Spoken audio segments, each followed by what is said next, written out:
আজকে আমরা ৩২ নম্বর ওয়ার্ড তৃণমূল কংগ্রেসের পক্ষ থেকে আমাদের সকলের প্রিয় প্রার্থী জননেতা মদন মিত্র মহাশয়ের সমর্থনে আমরা আজ একটা রোড শো আয়োজন করেছিলাম।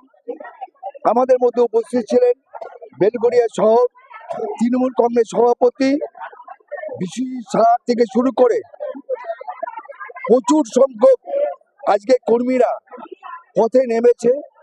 তাদের একটাই বক্তব্য, যে কোনো মূল্যেই আমাদের প্রার্থী মদন মিত্রকে জিতাতে হবে।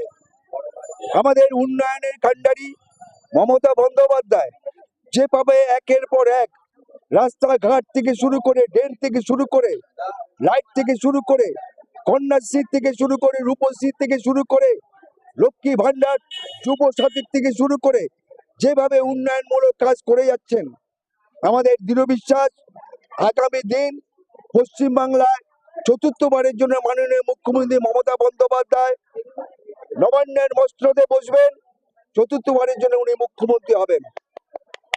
আমরা দেখলাম গতকালের ঘটনা, যেভাবে বিজেপি প্রার্থী সজল ঘোষ বড়নগর কেন্দ্রে হামলা চালিয়ে যেভাবে একটা বিকলাঙ্গ মানুষকে মারধর করলো, তার প্রতিবাদ আমরা করছি।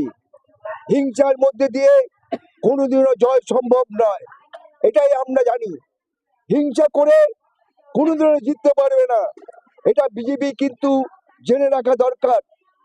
ওরা চক্রান্ত করছে যেন তেন প্রকারে অশান্তি করে মানুষের মধ্যে একটা বিভ্রান্তি সৃষ্টি করা।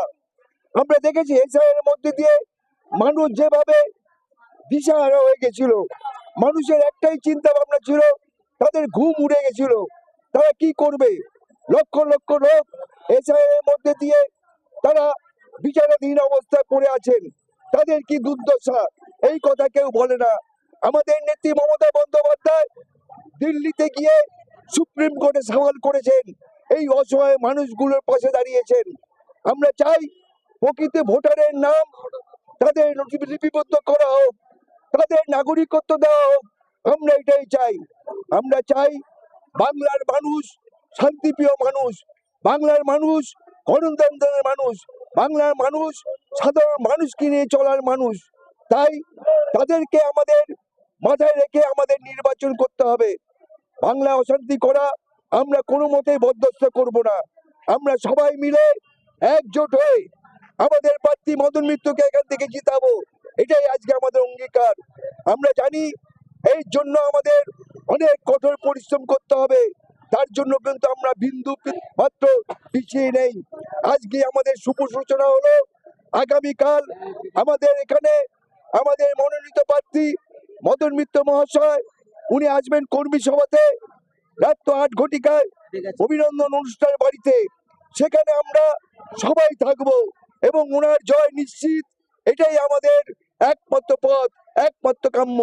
আমরা আগামী দিনের কথা চিন্তা করে মানুষের যে উন্নয়নমূলক কাজ আমরা করি, দিন রাত্রি 24 ঘন্টা যেভাবে আমরা মানুষের পাশে থাকি, সকাল থেকে শুরু করে দুপুর 2টো পর্যন্ত আমরা এলাকায় এলাকায় ঘুরে বেড়াই, সন্ধ্যাবেলার থেকে শুরু করে রাত 10টা পর্যন্ত আমরা এলাকায় এলাকায় ঘুরে বেড়াই।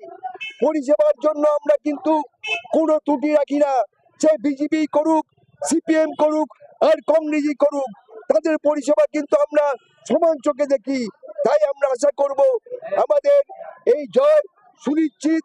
আগামী দিনের জন্য আমরা চতুর্থবারের জন্য মাননীয় মুখ্যমন্ত্রী মমতা বন্দ্যোপাধ্যায়কে আমরা নবান্নের মস্তদে বসাবো, মুখ্যমন্ত্রী হিসাবে আমরা দেখব, এটাই আমাদের কাম্য। জয় হিন্দ, জয় বাংলা। মমতা বন্দ্যোপাধ্যায় জিন্দাবাদ, অভিষেক বন্দ্যোপাধ্যায় জিন্দাবাদ, আমাদের সকলের প্রিয় জননেতা মদন মিত্র জিন্দাবাদ। নমস্কার, ভালো থাকবেন সবাই। এইরকম নতুন নতুন আপডেট দেখার জন্য বেঙ্গল ন্যাশনাল টিভিকে ফলো, লাইক, সাবস্ক্রাইব, শেয়ার করুন। প্রিয় দর্শক বন্ধুরা, আমাদের চ্যানেলের পাশে থাকুন।